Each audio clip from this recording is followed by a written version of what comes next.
Assalamualaikum warahmatullahi wabarakatuh.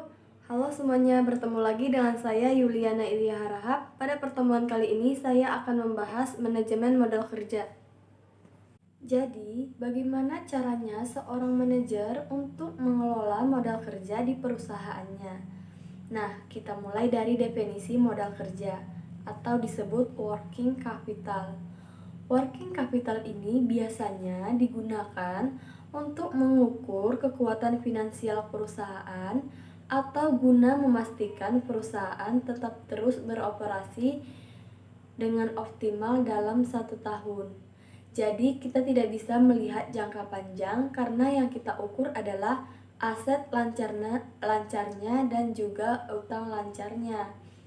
Kalau misalkan aset lancar dan utang lancarnya biasanya kurang dari 1 tahun, jadi selama 1 tahun ini perusahaan bisa bertahan atau tidak gitu. Contoh, misalkan kalian ingin invest di perusahaan A dan di perusahaan B. Di perusahaan A punya aset lancar sebesar 200 juta dan utang lancarnya 120 juta.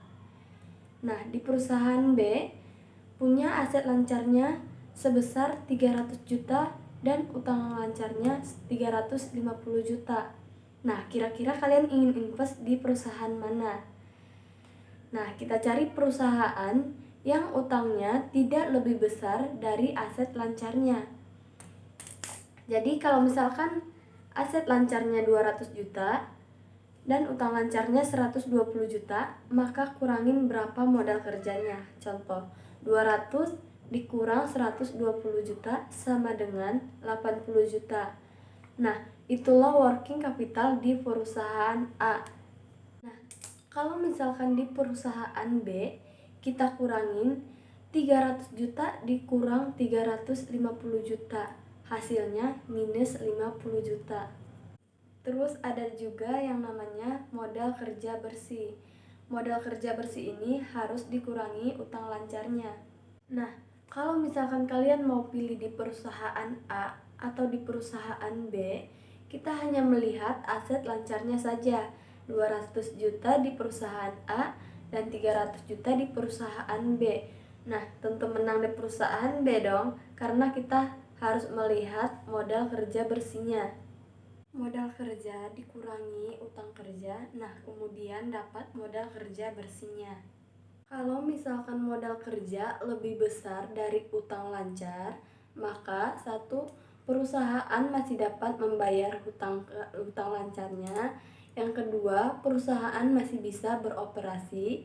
Yang ketiga, perusahaan punya dana investasi.